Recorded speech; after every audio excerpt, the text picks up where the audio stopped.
Welcome back to the Ethan Clare Podcast Show, Ep.97. We have a great guest tonight. We have a man with 30 years of law enforcement background, Colin. I can't believe it. I know, it's great. And he was a officer, state trooper.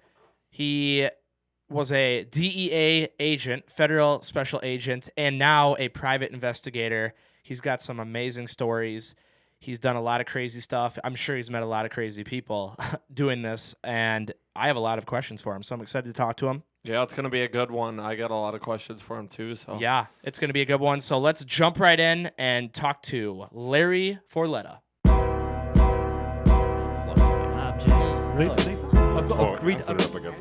And then, yeah, I remember. It's not even the shape. mentally ill. It's a special effects agency. All right, so like I said, we are joined here today with Larry Forletta. He has 30 years of law enforcement background experience, highly decorated, former DEA agent, and now a private investigator. Did I cover everything right there, Larry? Yes, you did. Thanks. So you have quite the background of, I mean, obviously you've done quite a few different things in law enforcement. Can you kind of talk about how you got into that? Or was it something you wanted to do since you were a kid, or how did that kind of come to be? Yeah, I think, I guess it was a calling, like a lot of us that go into this profession, because the first thing you realize that you're not going to make a lot of money. Yeah, I bet. That's for sure. As my one friend that I grew up with in my neighborhood said that he always played the bad guy and I was the good guy, and I had to handcuff him all the time. So we still live with that. But I started my career. I actually went to college, got my bachelor's degree in law enforcement administration. And so that led me in the direction of going into law enforcement. I started out with the Maryland State Police. And then my career expanded from there.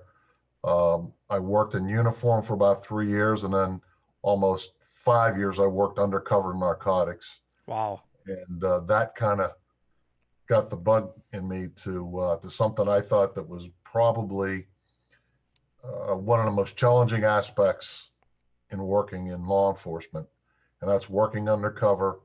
And from there, some friends of mine who went to DEA convinced me to come over, and it was a great move, and I had a great career. So how long were you with the Maryland State Police for before you went to DEA? I was with the Maryland State Police for, I would say, almost 8 years. Wow. So I had, I had a lot of training, a lot of experience going in, working for the government. And then, obviously, we had our own training with DEA, and DEA recruited heavily people with law enforcement backgrounds, military,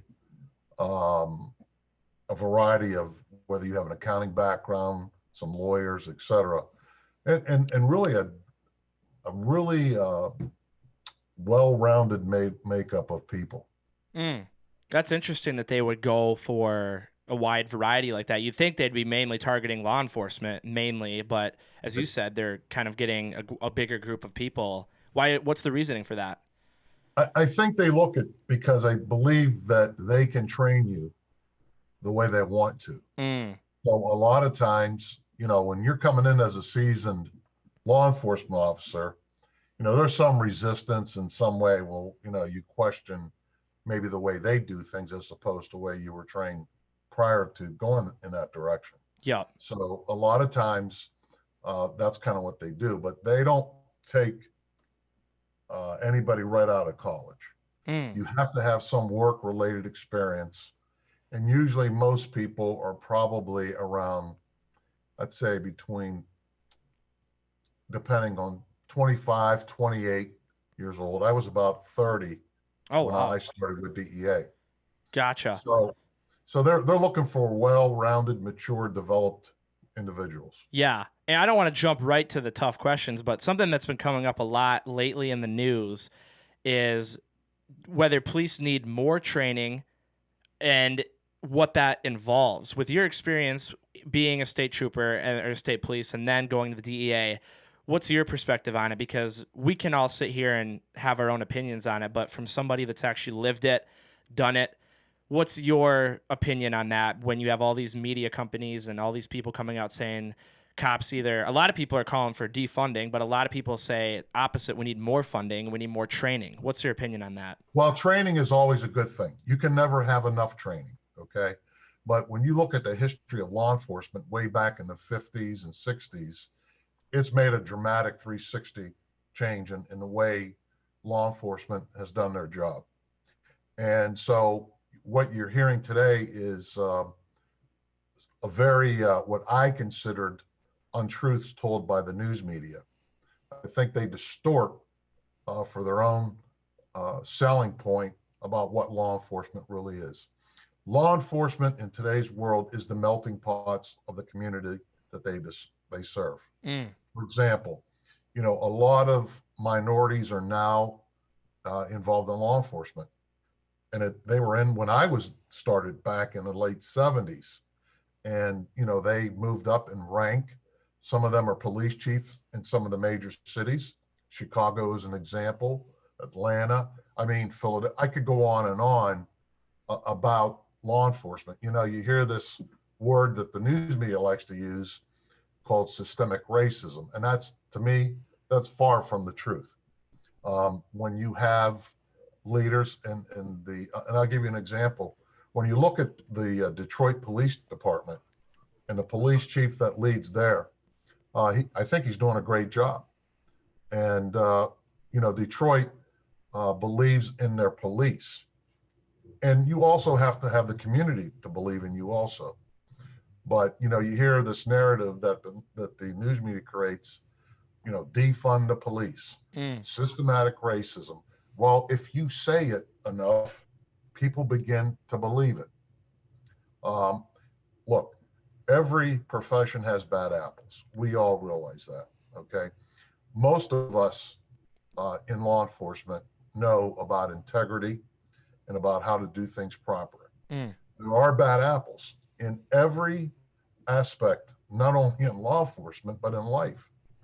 When you look at it, you've had priests commit crimes, lawyers, doctors, Indian chiefs, DEA agents, FBI agents, and the list goes on. Yeah. Because they're human beings. And so human beings have fallacies and there's corruption. There's no question about it.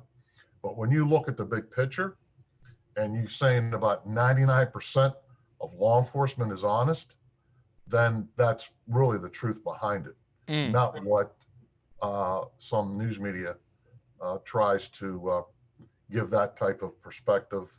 And I think they really do a disservice to the real heroes who risk their lives every day. Yeah, 100%. How do we change, first of all, when did the media kind of turn on law enforcement? Has this become a recent thing, or have you seen this throughout your whole career, that the media has been, like you said, done a disservice to law enforcement and made it challenging for you guys to properly do your job?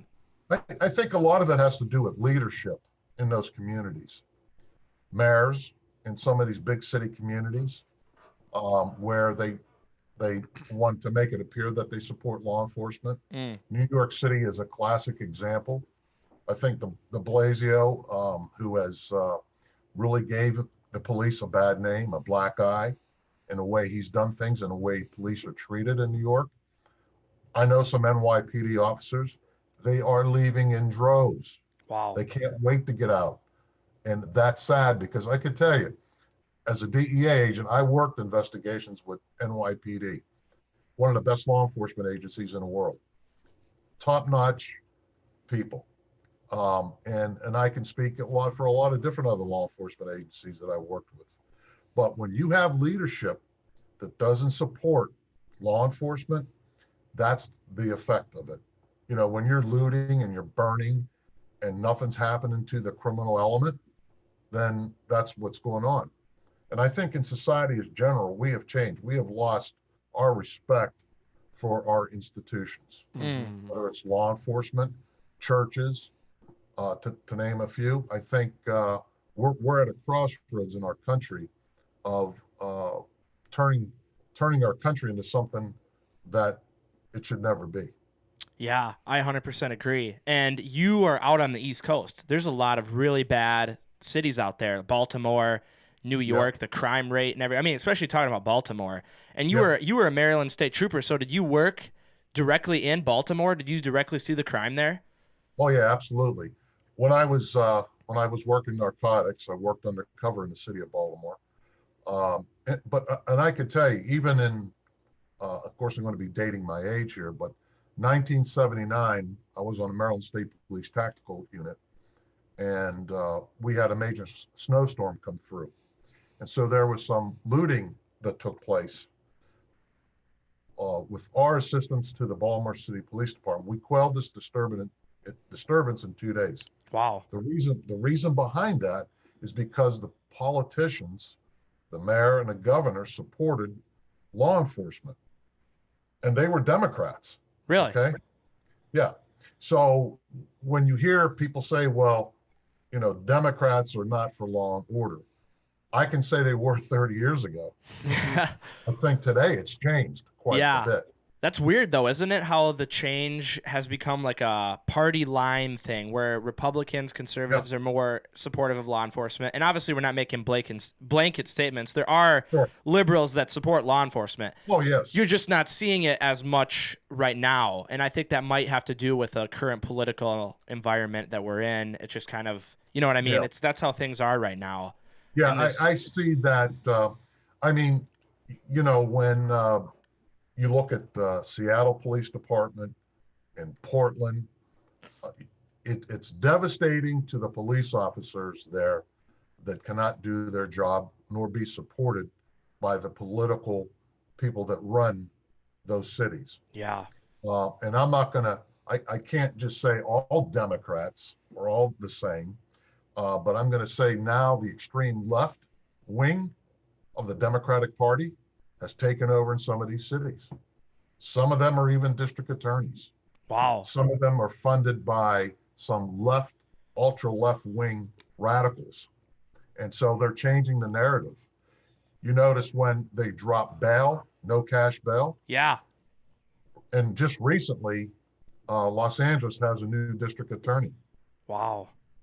So you have a district attorney in Los Angeles, a district attorney in Harris County in Houston, a district attorney here in Pennsylvania, in Philadelphia.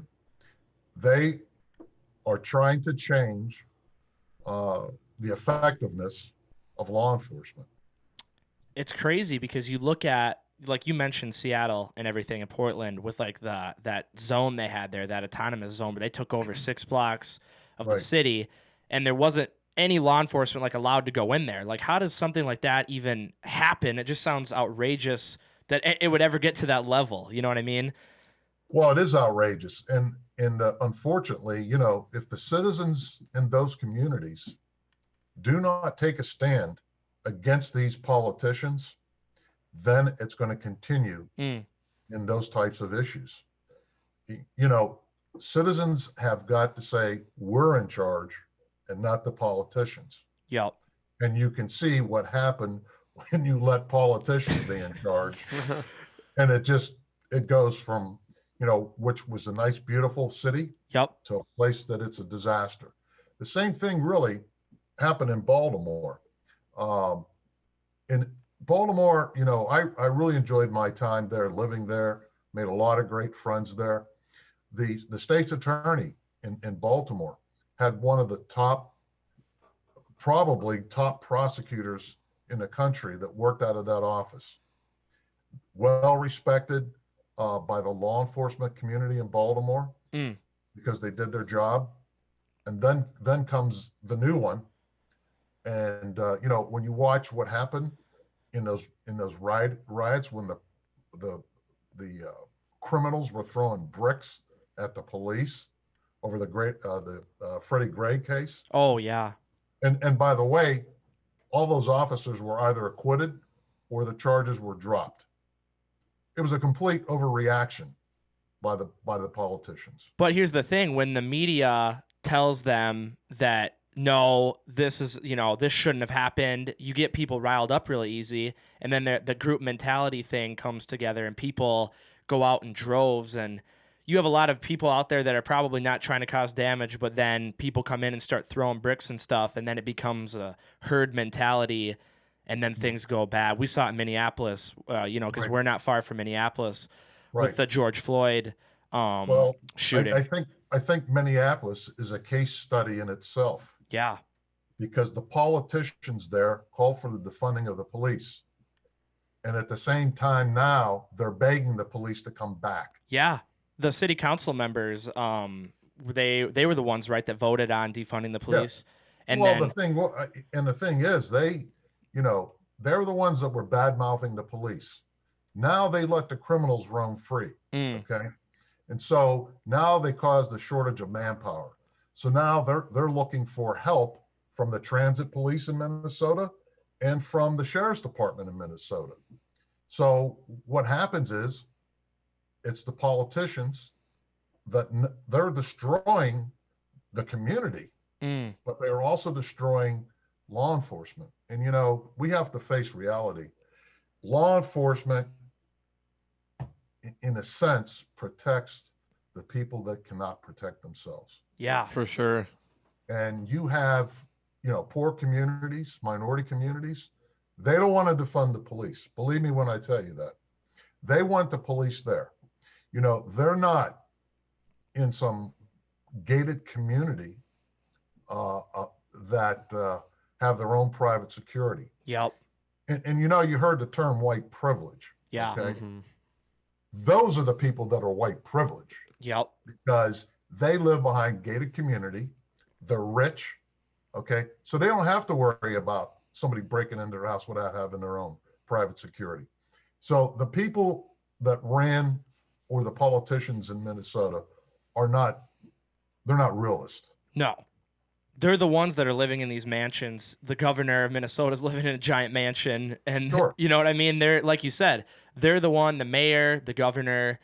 Yeah. They really came out and they showed that their leadership qualities are not good during COVID and the rioting and looting that happened. There was an unbelievable amount of minority businesses that were burnt down in Minneapolis, which is a huge disservice to all them because they'll never be able to reopen.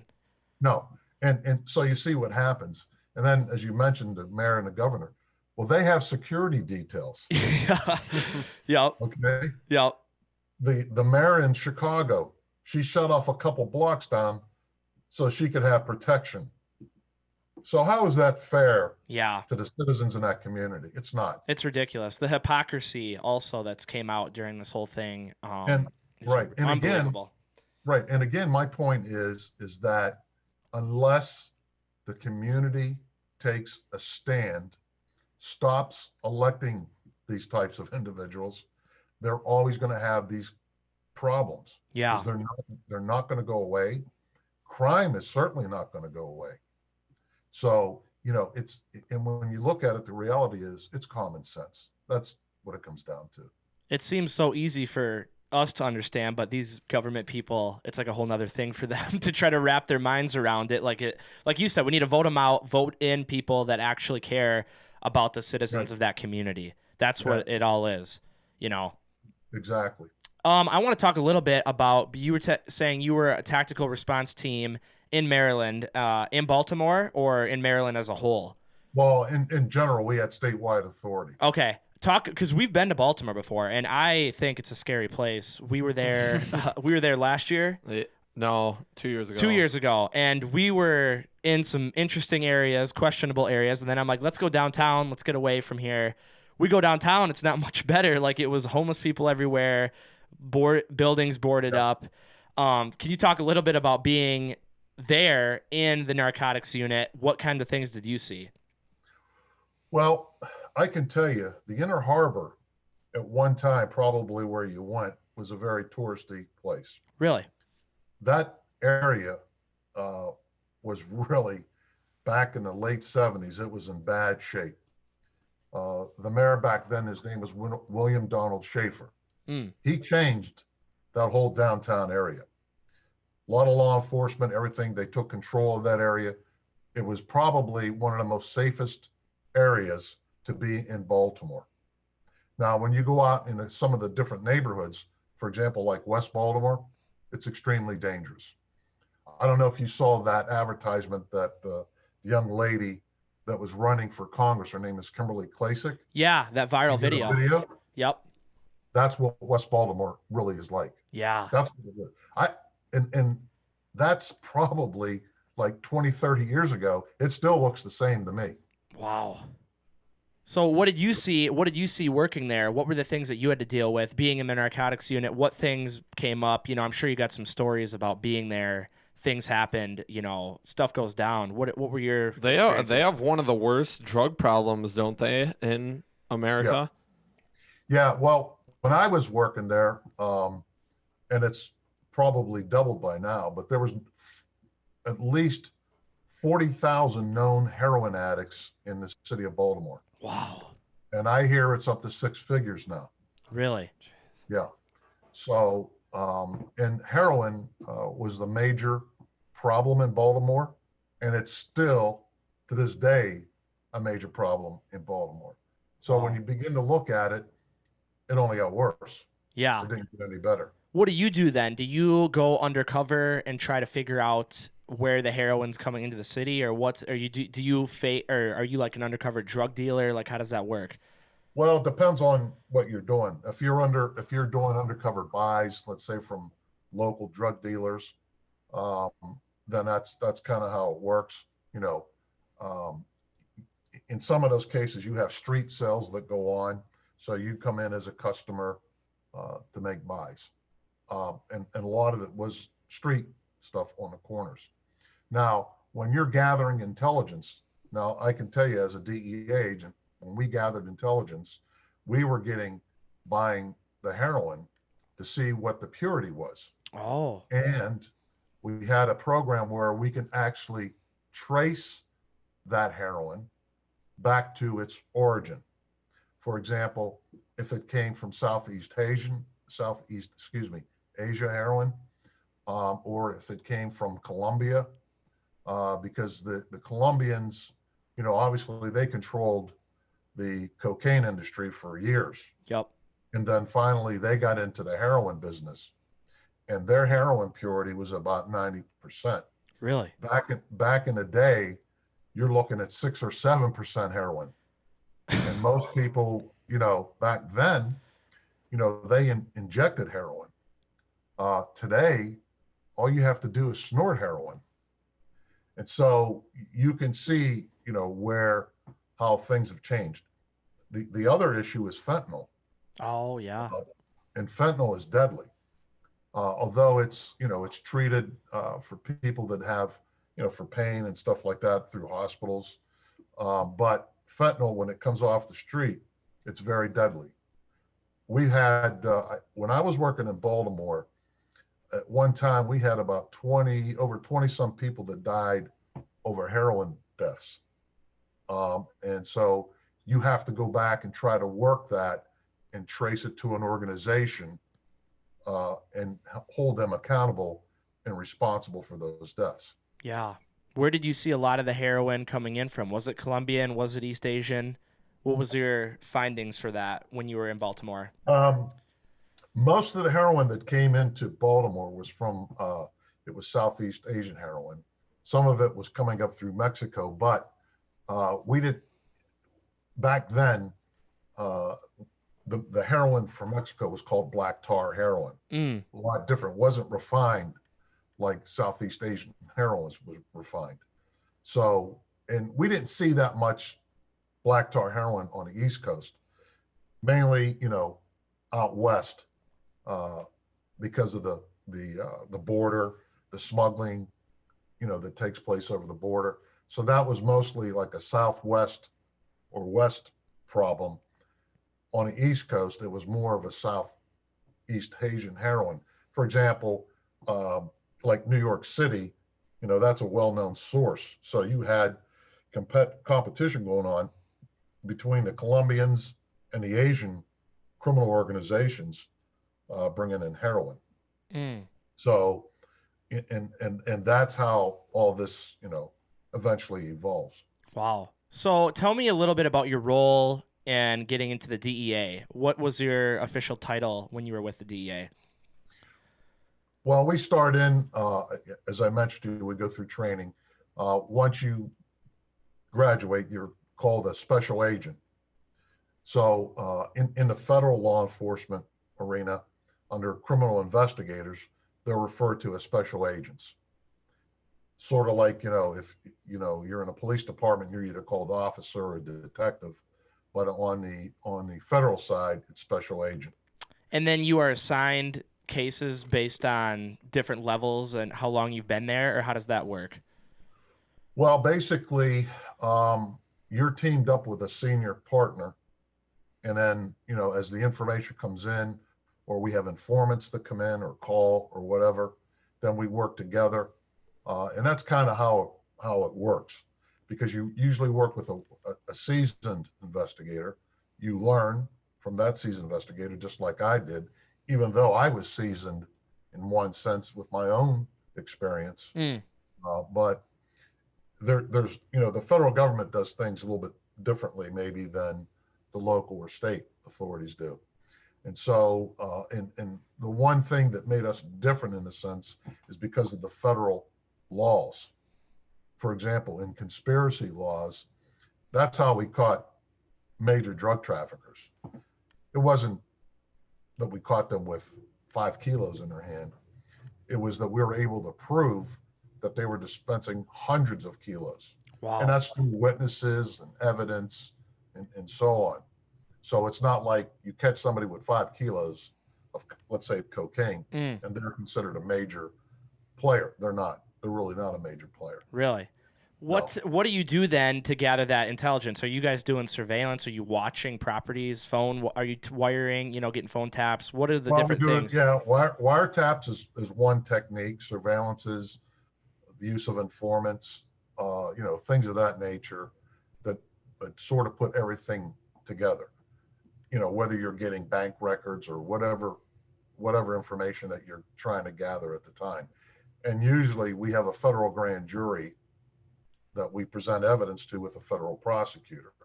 Wow. And the big difference in the federal system, as I mentioned, the federal prosecutors and the agents work hand in hand from the very beginning of the investigation. It's not like in the state system where you go out and you arrest somebody and then you explain it to the prosecutor what happened. In the federal system, it is very well organized, entrenched. When you don't lose drug cases in court, which I've never lost a drug case in trials. Wow. That tells you the power of the U.S. government. Yeah.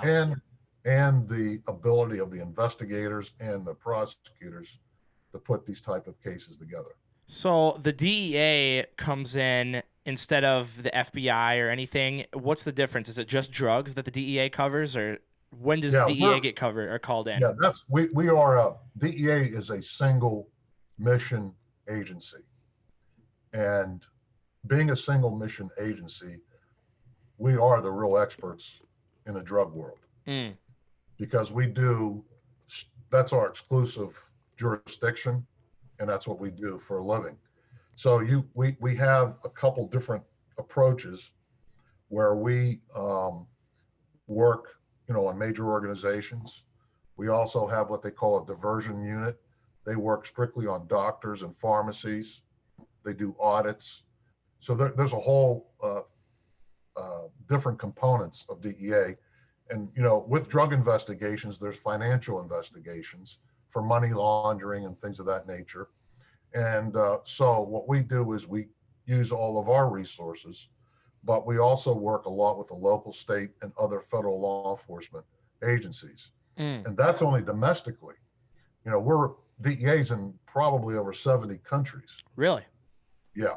And so we've got a very good working relationship with the governments in those countries. And unlike maybe some of our counterparts that work in those countries, we were never looked at as a threat in the sense that we were there to help them with their issues. Yeah. What's the craziest thing when you were with the DEA? What's the craziest investigation that you were a part of? Like the one thing that stands out to you? Well, I mean, there's a few of them. One of the most dangerous things that you do is you conduct raids on people's houses. Mm. And so you're trained to do it, hit a house at a certain time, certain entries and things like that. But it's not, perfect like it is on TV. No, I figured not. And so, in one particular case, we usually have ballistic shields when we go in, for the obvious reasons. Yeah. And on this particular day, the people that were responsible, because it was their investigation, we work as a team, but we're there helping them. They didn't bring the shield, which I questioned that. Yeah, one job. They didn't bring the shield. Yeah. And then, you look at it and say, okay, well, you guys go first. Yeah. Right? Yeah, you didn't bring your stuff. You guys go right ahead. Right. So what happened was the guys that didn't bring their stuff end up not going through the door first. The guy that went through the door first is the guy that you're looking at right now. Really? Yeah. So what they did is they one had the ram, and the other one used a Halligan tool because there was two doors there. Okay. And usually what happens is you're going to hit that door 2 or 3 times with a ram. Mm. Sometimes they just don't, depending on where you're at, what you're doing, who's the individuals that are behind that. So the person who had the ram hit the door first with one shot, and it popped right open. Wow. Which I think to this day that it was meant to happen that way, because I was the first one through the door. Less than 10 feet away was a guy who was watching the front door with a sawed-off shotgun, who had just fallen asleep. Ooh. So had he not fallen asleep, you and I may not have been talking today about this. Wow. So, and it was mind-boggling for me, to say the least. So I count my lucky stars, and I thank God that that didn't happen. Yeah. And it was another lesson learned about, police, like anybody else, we learn from our mistakes. Yep. And that was a big mistake. Yeah. And that big mistake could have cost me my life. So, wow. That's crazy. So, once the dust settles and you begin to just realize what happened, your whole body begins to change and drains. You don't ever think about retiring after something like that, like after almost dying? You know what? No, but I could tell you, it's almost like you have the flu. You go into a cold sweat because you just realized what happened. And there was many weapons in this house. In fact, there was another weapon pointing down at the top of the staircase. It had the hammer back. It was a .45. So to make a long story short, these two individuals that we were after, they just had been in a shooting in New York City with other heroin traffickers. Well, we didn't know that, obviously. The person that we were looking for was not there. He had went somewhere else. And then he eventually showed up, and then we had another standoff with him, and I convinced him to, put his hands up, and he had a 9mm tucked under his armpit. Wow. So, these are the kind of dangers that you see. But, the reality is it's not like Take One in Hollywood. No. You can stop and redo it again. Yeah. Oh, 100%. How many guys come to something like that, to a raid? Do you bring like truckloads of people, or like a movie, or is it a relatively small group of guys that go? Well, it depends on the situation. Let me say that much to you. It depends on who's in the other end of that. most of the raids that I've been in, we had our entry teams and we had uniformed police there. So we have a pretty good contingent because there wasn't a house, I can tell you, in Baltimore that didn't have weapons in it. Oh yeah, I bet they're all armed pretty good there. Everybody, Yeah, they're all armed. that's got to be the scariest thing is you don't know what's on the other side of the door, and you're about to break that damn thing down, and when you go in, who's there and what are they aiming at me? If the guy with the ram doesn't get it on the first time, then they already know you're coming in. That's what he's saying. The guy would have woke up and then he Yeah. would have been shot with a sawed-off shotgun. Yeah. Crazy. That's got to be one of the scariest feelings, and I don't think people realize that when they talk down on police officers or anything. You have the split-second decision. They don't understand that the danger that police deal with in this country every day. Mm. You know, that's just one little incident. Yep. But you look at police officers that are losing their lives. Yeah. And then you're going to have the news media begin to portray you as a different narrative. Oh yeah, it's horrible. It sucks. And that's unfortunately what's taking place now. Yeah. Did you guys ever have to intervene with the mob or mafia in New York or in that area at all? Run into any mob type stuff? Yeah, we did. We had, we did wiretaps on some of the organized crime families in New York. We had a DEA agent by the name of Everett Hatcher, who was murdered by I guess, a soldier within one of the New York crime families. So the way it potentially happened, they thought maybe that this DEA agent could have been an informant. So surveillance lost them through New York, and when they came back, they found him shot in his undercover car. Wow. He was dead. So there's counter surveillance against you guys. They're watching you Well, guys. there is, but in that particular case, surveillance lost the agent. Okay. And that was the end result. And so what happened was the U.S. government put a lot of pressure on the crime families in New York. And when I say pressure, I'm talking about sitting out in their front door, at their doorsteps, doing everything that you can legally with them getting the message. Yeah. Is this like the time of Rudy Giuliani when he was like the mob, get rid of the mob in New York City? Is that about that time? I'm trying to think. I think trying to think when Everett was murdered. It might have been in the late 80s, early 90s. But what happened was there was a big reward out for this gentleman, and they called one of our offices and said, go to this place, that's where the guy is. So the mob killed this guy. They took care of their own. I mean, I'm not that surprised because they do crazy stuff, but well, they did take this guy out who was the killer of the DEA agent after the word was out all over the streets in New York. Yeah. So that's just one particular episode I can tell you. And then there's been agents, killed all over the place. But in that particular instance, the mob took care of their own. That's unbelievable. When you guys are doing the surveillance operations, is it like your typical stakeout, like night vision binoculars and like, are you using all these, what kind of things are you doing on a stakeout when you're watching these drug operations go down? Well, whether you're using binoculars or infrared systems, whether it's through a plane, helicopters, I mean, there's so many different things that are used out there. And, so you do your best with different, I'm not going to get into everything that's used, obviously. Yeah.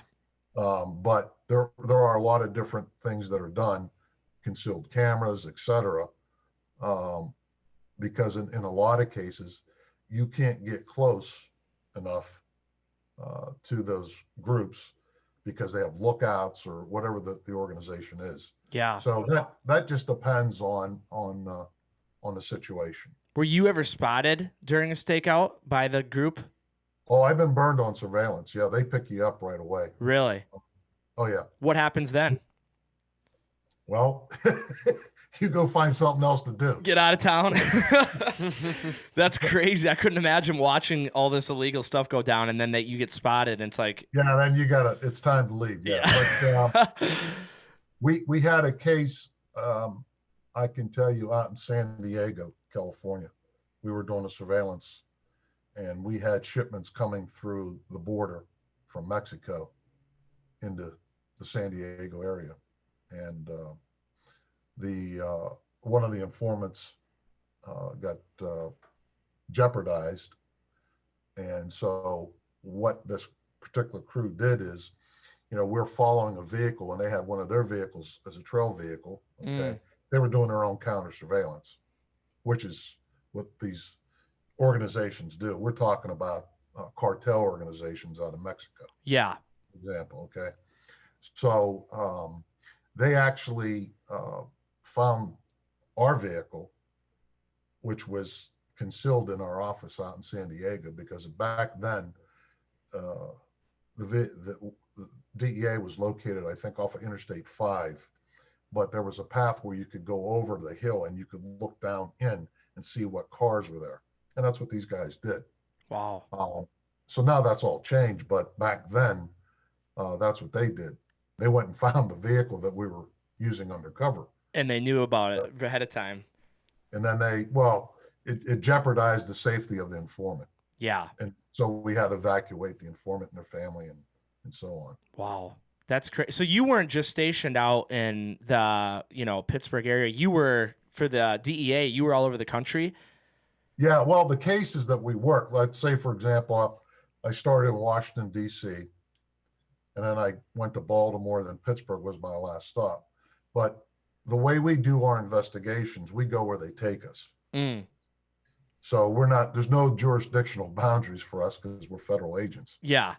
So, you could be, so what you try to do is, if you have a source that's out in California, and once you get to that point, then you're working on that source, and you're going to go out there with informants or whatever you're going to do to identify that organization. You work with your office in that area, and depending on the case, you probably can indict them anywhere.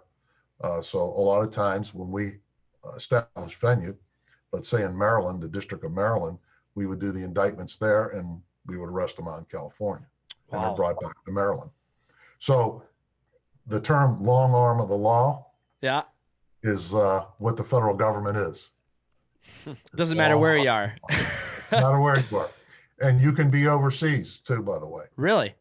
Yeah. How does the jurisdiction work with that then if you're not even in the United States? Is that go through the different embassies, or how does that work? Yeah, I mean, so I've conducted investigations in Guatemala and some other places, and Mexico.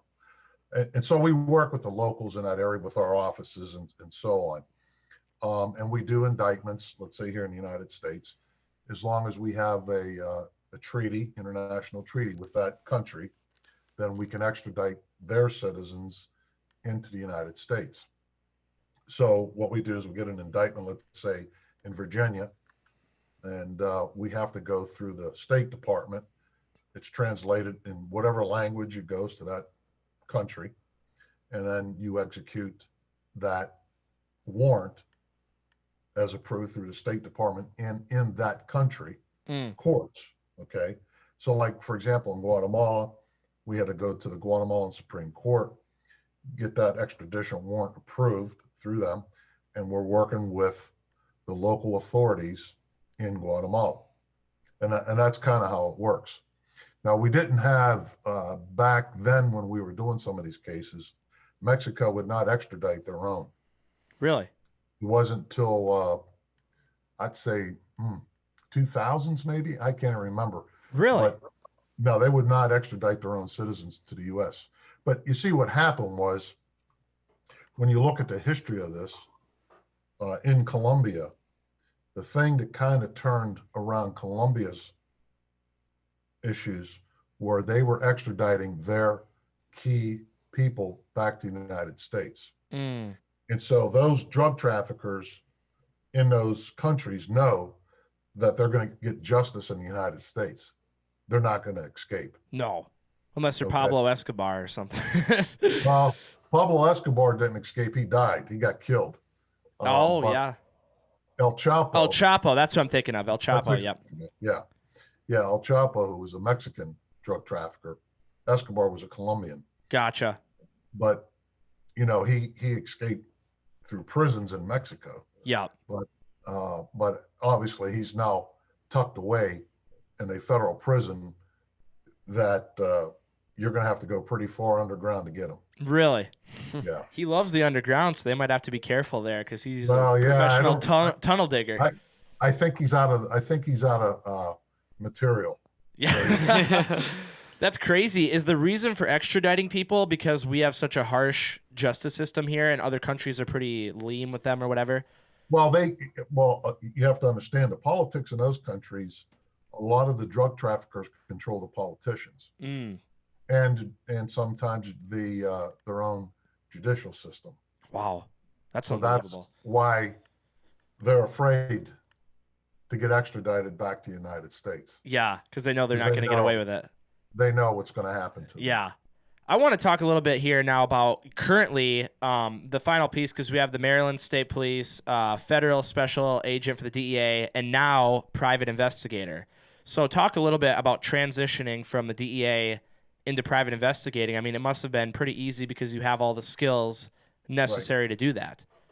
Well, the skill set was there. The difference was there's a lot less danger than being a PI than there is as a DEA agent. Uh-huh. But the one skill set that you don't have, because when you take a career in law enforcement, and that's what you do your whole life, you know absolutely nothing about business. Mm. So I've had to learn this private investigation as a business.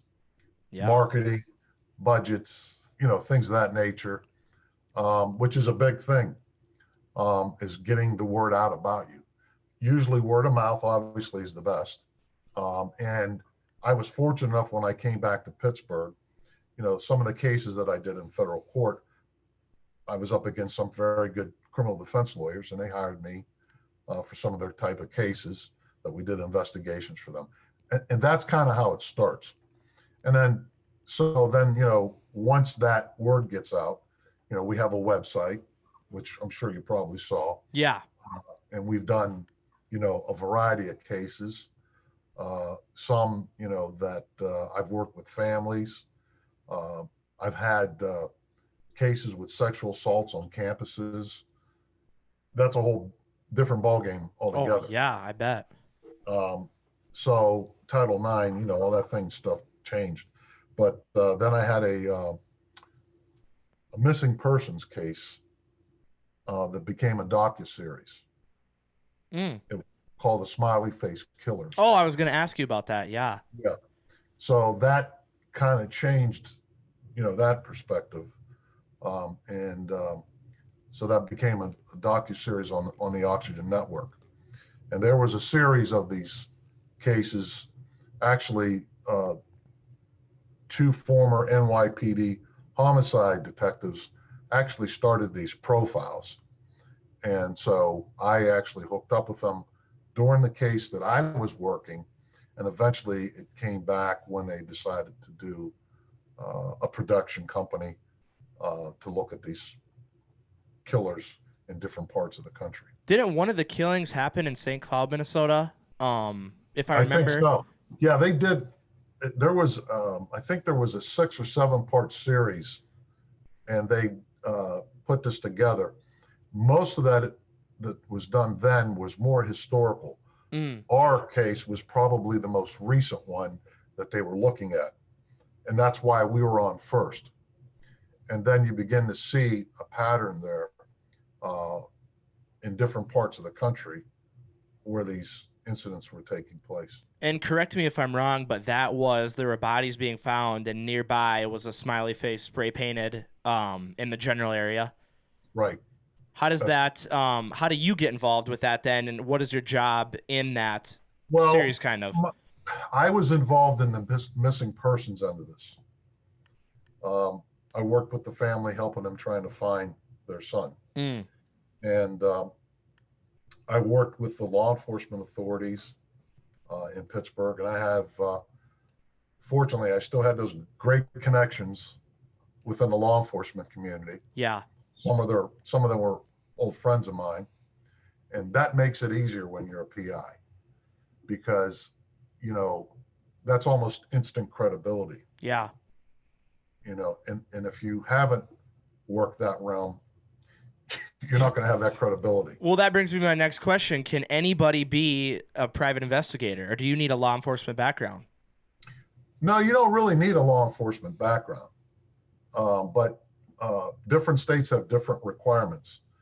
For example, like Pennsylvania, I think it's like a couple thousand hours of investigative experience. The way that you would get that is, you know, you would have to go probably work with another private investigation firm or another private investigator to get us to develop a skill set, whether it's surveillance or interviews or things of that nature. My skill set was already developed. Yeah. But my business skill set was extremely lacking. So did you partner up with a business guy, or did you just figure it out on your own? I learned a lot from different people. And, you know, I took some classes here and there and talked to PIs who had been in the business maybe 20 or 30 years, how they ran their business. So, you know, first thing is that, you know, they tell you you're no longer a cop. So get that out of your brain. You know, now this is a business and you're here to make money. Yeah. That's what businesses do. So you still have to have integrity. You still have to have ethics. You know, you can't just run a bill up on somebody. You got to do it professionally. And they got to know in advance what it's going to cost them, potentially what's going to cost them. So we work off of what we call a retainer, just like a lawyer does. They operate off of a retainer. Yeah. You know, and then we reach that point. We tell the client, say, look, here's where we're at. You want to go further? We can stop now, whatever you want to do. And then what I did in my business, I sort of modeled it after a law enforcement model because I have developed a variety of resources at my disposal to use in any type of investigation. So if I need DNA, I have an expert in DNA. If I need assistance from other investigators, they'll work with me. And most of them are, or I would say most of them are former law enforcement. Some aren't, just depends. Or if we needed assistance on surveillances, or, you know, I have a polygraph person that we use when we need it. Really? Yeah. So blood splatter experts, I could, you know, the list goes on, handwriting, on and on and on. So I wanted to develop this as part of my business model to make it like a one-stop shop. Yeah. So if you called me as a client, then they may say, well, how can you help us here? Or what can you do that? And so we try to put a plan together and figure it out. I mean, most of my clients are usually law firms and lawyers. We do some corporate stuff. We do what they call technical security countermeasures, looking for bugs or videos hidden in houses or companies. And, you know, there's a lot of spying that goes on in corporations and stuff like that. Really? So I have a friend of mine who's really an expert and has the equipment, and we go around in different situations if we're hired by somebody to try to identify that.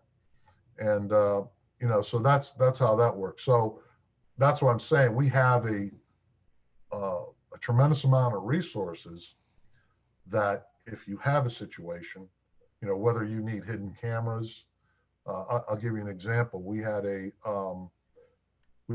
organist in a local church who was stealing the collections. Really? Yeah, and we placed a hidden camera where that person was stealing the money, so we caught him red-handed. But we used professionals to put those type of installations for cameras. For example, the one particular group that I worked with, they were former CIA people. Okay? Really? Yeah. So, you know, so you look at other avenues and other professionals that you bring in an investigation. So there's many different things that we do. I've done I do some presentations to some different businesses or local communities. I've done some what they call CLE classes for lawyers or firms. The one organization that I market through is a bar association. So we've done a lot of presentations there. And it's obviously it's a good marketing thing for me. That's all part of marketing, right? Yeah. That's what I learned. Yeah. Okay. So when you have those opportunities, you can present yourself, and usually if they like the way you presented, you get phone calls. Wow. What's your most common call? Yeah. Well, It's quite tough to break it. Some of them are pretty crazy. Really? Well, like for example, I'll have some of these people who probably didn't take their medication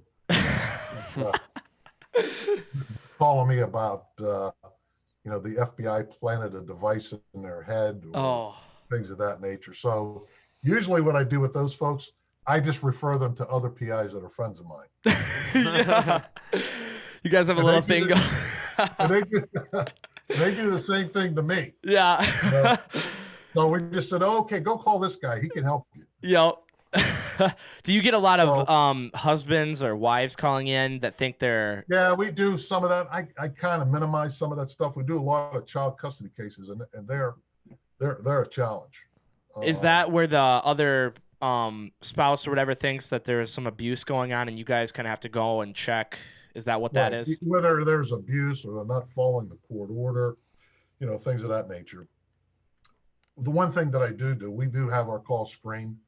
I do have sort of like an outside office, but I have people that answer our phones for the most part. They screen it, they call me and say, hey, this one or this one.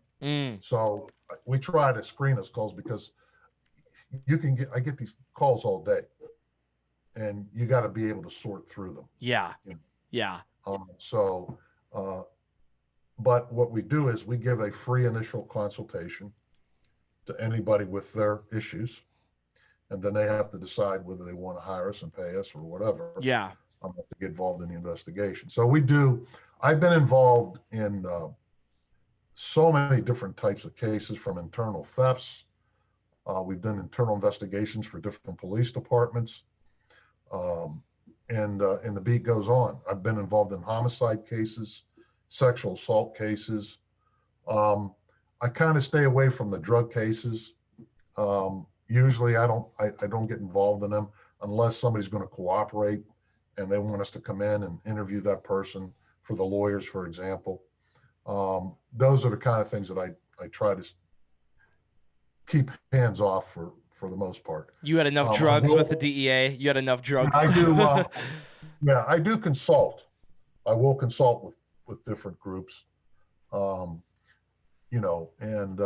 we do some consulting on that end of it.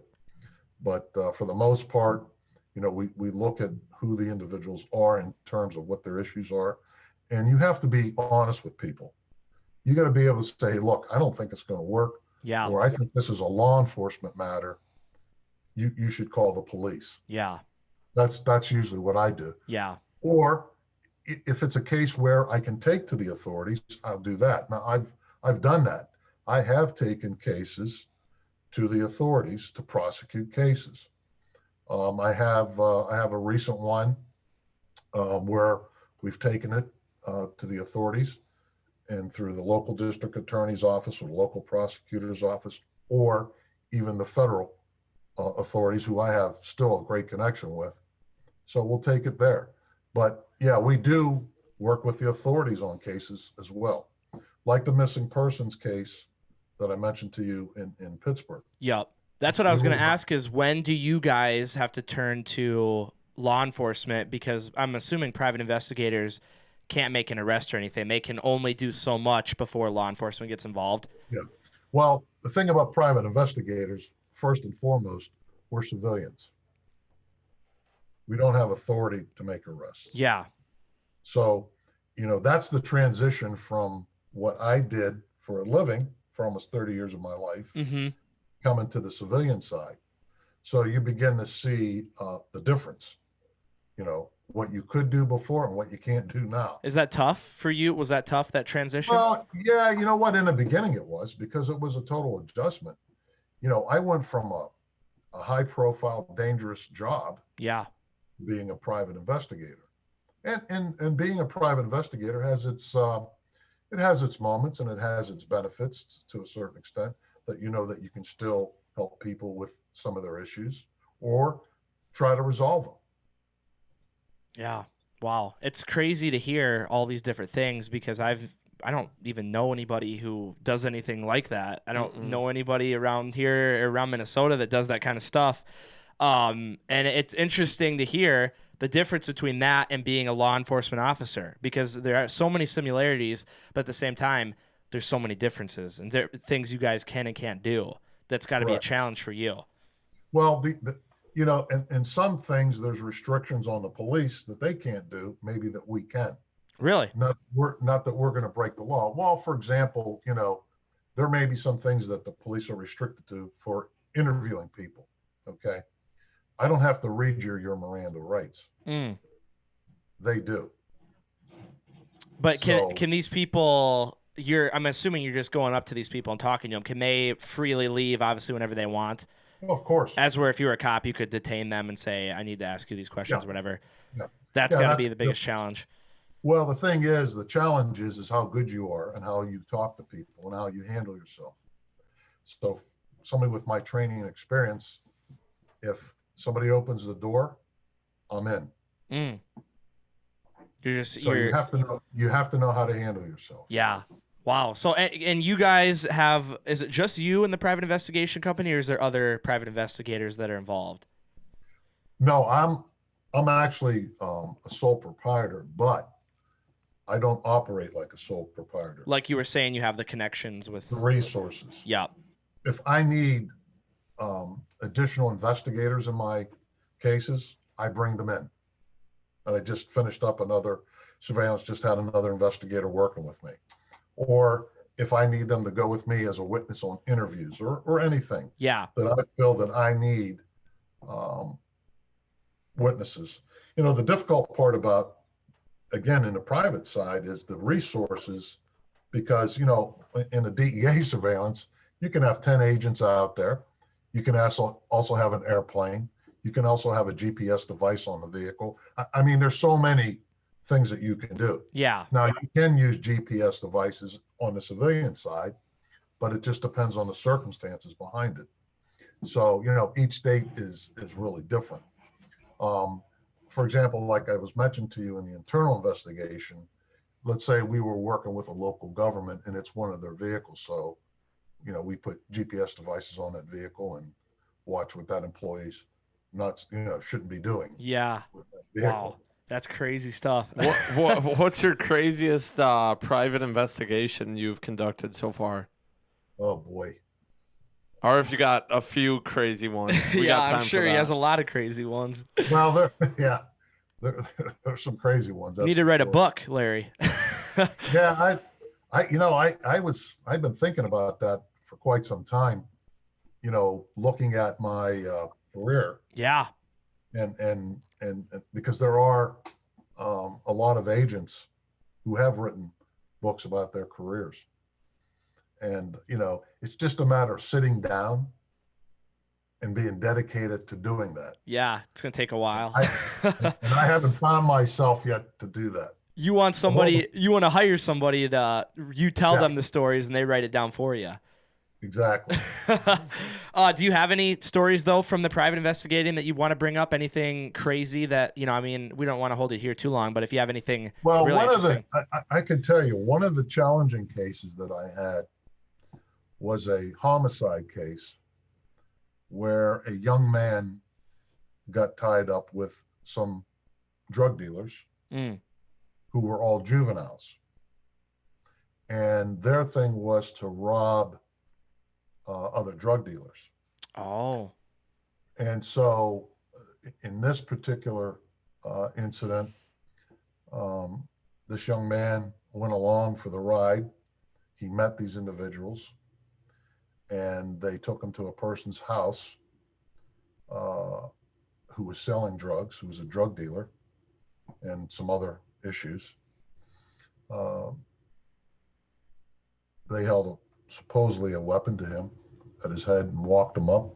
They gave him an AR-15 and said, when the guy opens the door, you either shoot him or we shoot you. Wow.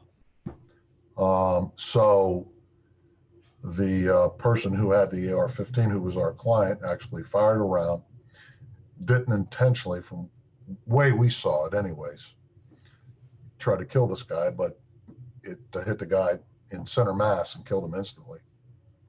He was charged with first-degree murder. And based on our investigation, along with working with the lawyer, we worked out a plea agreement with the authorities, and he got it down to got it to a third-degree murder, which means that the sentence was like from 20 to 40. Wow. So the young man was, I don't know, 18, just turned 18 at the time. So I guess we had to look at it. Do you want to go away for the rest of your life, or serve maybe 20 years and come out middle-aged? Yeah. That's the choice you really have. Yep. And so at the end of the day, it was tough, because you have to explain to the family what the circumstances are and what the reality is. And that is the toughest thing that you have to do. Oh, yeah. So we worked out, I interviewed some other witnesses, and we picked up some additional evidence. It was a tough case. And, I spent time with this young man. He wasn't a bad kid at all. He just got in with the wrong crew. Yeah. That's what happened to him. And those type of cases are the cases that really open your eyes, because you have to begin to see things differently. When you're on the prosecution side, you see it one way. Yeah. Right. And now when you're on this side, you see it another way that you never saw before. And so it's another process of educating you about people, because, sometimes you get preconceived notions about people. Yeah. Right. And that sort of clutters your mind to a certain extent. So I've always tried to keep an open mind about everybody. Even some of the major drug dealers that we investigated, we always treated them with respect. I've never treated another human being less than that. Unless they begin to act like they're not a human being, then that's a different situation. Yeah. But for the most part, guys that I've arrested that got out of prison that I ran into and said, hey, listen, I know you're doing your job. Hey, thanks. You changed my life. I had a guy send me a letter one time saying, hey, the best thing that happened to me is I met you, unfortunately. Really? Yeah. Wow. That's an inspiring message, though, right there. Some of the bad guys are telling you that, you did your job. Yeah. But you did it professionally. Yep. And I got these nice little letters from them. And so, and I've had, in different situations, I've had families send me letters thanking me for what we did in their particular case, or helping their child. The hard part about it is that when you have to deal with families that lose a child. Oh, yeah. Doesn't matter how old that child is. And I've had overdose death cases. So that in itself is challenging. So you have to have an open mind, strong faith. I do have strong faith, because it probably would have never got me through in my law enforcement career. Yeah. I can't even imagine. You've definitely built up some calluses to the reality of these things, from 30 years. Reality is a whole different game. Yeah. And I want to finish here with a question.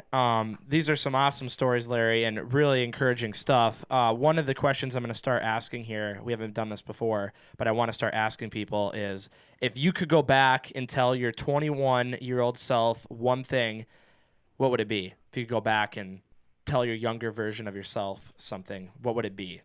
Oh, boy. A word of encouragement. or whatever. That's I mean, that's a good question, because that really takes some mind thinking Yeah. about that type of question. I mean, I guess going back and looking at, if you look at from a career perspective, you know, as a 21 or 22-year-old, you begin to look at and you think, well, is this right for me? Did I make the right decision? Mm. Is this the career path in life that I really want to lead? Well, you don't know when you're 21. Yeah. Okay. You take that chance and you go and do it. It's just like guys going into the military. It's the same kind of principle because they're young. Who knows what they want to do? Exactly. Yeah. And so I looked at it from one thing that I always knew from day one what I wanted to do, even at an early young age. I think sometimes in today's world, people are confused about what they want to do. They can't find themselves.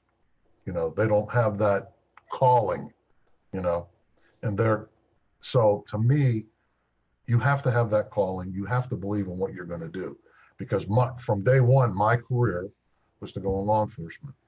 That's why I went to college. It was law enforcement. Never looked back. Pardon me? Never looked back, right? It sounds like. Oh, no, I had it. Listen, I never looked back. I made a lot of great friends over the years. I still have a lot of good friends. It was a challenging career, also a rewarding career. And now I get a pension. Yeah. There you go. Well, so I guess that's the advantage. Yeah. Of well, working for the government. I want to thank you for, first of all, your service to this country, and second of all, for coming on here and talking to us and giving us all these different stories, advice. I mean, from everything you've talked about, there's a lot of little lessons in there. Going down to the end of it, when you were talking about treating these people that did horrible things, you were still treating them like human beings, because that's what they are. And right. If more people could do that nowadays, I think we'd be more united as a country than what we are in the case room right now. Well, you see, you don't get respect unless you earn it. Okay. Yep. And that's what I've been taught as a young police officer. That's what I told other people who came into this profession. Because you have a gun and a badge, that doesn't mean you become the bully. Mm. That means you become the person that helps fight against that bully. Wow. So, and community relations is extremely important. I think, from the very beginning when we talked about this and about training, you can always be trained. You have to be able to balance a skill set. Okay. Common sense is the main thing in law enforcement, just like a lot of things in life. Learning how to treat people is something that's not developed. That's learned. Yeah. It's where you come from. Yep. From your own family, from your own background. I grew up Catholic. I went to a Catholic school. I was an altar boy. All these things all build up. Yep. On how you treat other people. Wow. That's an awesome message. I think that is a great way to end it here. I just want to thank you, Larry, for coming on, talking to us tonight.